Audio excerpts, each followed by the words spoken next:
વર્ષા ઋતુ અંગ્રેજી મહિના પ્રમાણે જોઈએ તો જુલાઈ અને ઓગસ્ટ મહિનાનો સમય. આ ઋતુ દરમિયાન કેવા ફ્રૂટ આવશે?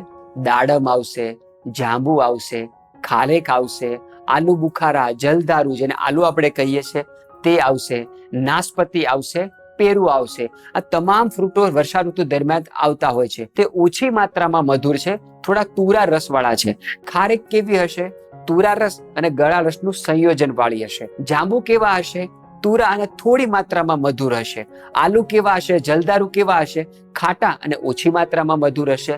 દાડમ કેવું છે? તો તુરું અને ગળા રસના સંયોજન વાળું ફ્રૂટ છે. કારણ કે ચોમાસાને દરમિયાન શરદી, ઉધરસ, તાવ, કફ અને ખાસ કરીને વાયરલ ફીવર ખૂબ વધારે પ્રમાણમાં ફેલાતા હોય. એવા સમય દરમિયાન શરીરને તુરા રસની ખૂબ આવશ્યકતા હોય. એટલે ઈશ્વર તમામ એવા ફળો આપણને આપે છે જે થોડી માત્રામાં ખાટા છે, થોડી માત્રામાં મધુર છે અને થોડી માત્રામાં તુરા રસવાળા ફળ છે. આ ફ્રૂટની અંદર રોગ પ્રતિરોધક શક્તિ વધારાના ગુણ છે. જાંબુની અંદર ડાયાબિટીસ અને વજન ઘટાડવાના ગુણ છે. તો વર્ષા ઋતુનો સમય અંગ્રેજી મહિના પ્રમાણે જુલાઈ અને ઓગસ્ટ મહિનાનો સમય છે. એ ઋતુ દરમિયાન જણાવેલા ફ્રૂટ આપણે જરૂર ખાવા જોઈએ.